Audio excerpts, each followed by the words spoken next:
যি আৰম্ভণি আজি পাক মুহূৰ্তত সকলোলৈ আমি আপোনালোকৰ চেনেলৰ আপোনাৰ কৰ্মকৰ্তা সকলোলৈ এই ইংৰাজী নৱবৰ্ষৰ শুভেচ্ছা জ্ঞাপন কৰিছোঁ আৰু আপোনাৰ যোগেদি অসম আৰু ভাৰতবৰ্ষৰ সকলো জনসাধাৰণৰ মংগল কামনা কৰিছোঁ আৰু নৱবৰ্ষৰ শুভেচ্ছা জ্ঞাপন কৰিছোঁ। সকলোৱে জীৱন সুখময় হওক, আনন্দময় হওক আৰু তেওঁলোকে মনৰ কামনাবোৰ তেওঁলোকৰ পূৰণ হওক, আধৰুৱা কামবোৰ সম্পূৰ্ণ হওক।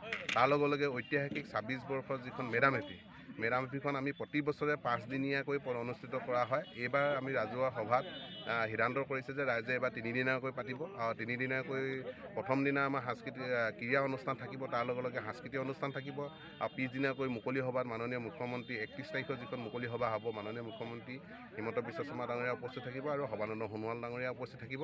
তাৰ লগে লগে এই অনুষ্ঠানত সকলো জাতি বৰ্ণ ভাষা নিৰ্বিশেষে সকলোৰে উপস্থিতি আৰু সহযোগিতা কামনা কৰিছোঁ। সেই তাৰ উদ্দেশ্যে ঐতিহাসিক ২০২৬ বৰ্ষৰ মেডাম মেফিখন সফল ৰূপায়ণৰ ক্ষেত্ৰত আজি মাংগলিকভাৱে ৰীতি নীতিৰে ঐতিহাসিক হাবুং মেডাম মেফি সফল ৰূপায়ণৰ ক্ষেত্ৰত আজি লাইখুটা স্থাপনৰ বাবে নীতি নিয়ম ইয়াত এটা খুঁটা যিটো মেডাম মেফি আমাৰ পূজা হয়, দাম পূজা, মেডাম মেফি পূজা, সেই পূজাটো কৰোঁতে আমি অস্থায়ীভাৱে ঘৰ এটা নিৰ্মাণ কৰি ল'ম বাঁহৰ। গতিকে সেই বাঁহৰ ঘৰটো যিহেতু প্ৰতি বছৰে বনাই থাকিব লাগে, এইবাৰ পকাকৈ খুঁটাকেইটা 8টা খুঁটা পকাকৈ বনাই স্থায়ীভাৱে যাতে মেডাম মেফি হৈয়ে থাকিব বা সদায় ভাল ধৰণে কামখিনি হৈয়ে থাকিব। গতিকে এইটো পকাকৈ খুঁটাটো ফুটাই লোৱাৰ কাৰণে মেডাম মেফিত কোন আহিব বুলি কৈছে? আমিতো মাননীয় মুখ্যমন্ত্ৰী হিমন্ত বিশ্ব শৰ্মা ডাঙৰীয়াক আমন্ত্ৰণ জনাইছোঁ আৰু সৰ্বানন্দ সোণোৱাল ডাঙৰীয়া নিজে আহিম বুলি কৈছে।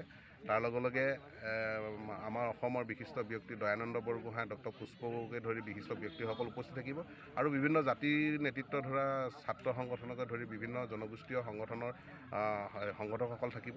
আমি আৰু লগতে আপোনালোকৰ সহায় সহযোগিতা কামনা কৰিছোঁ।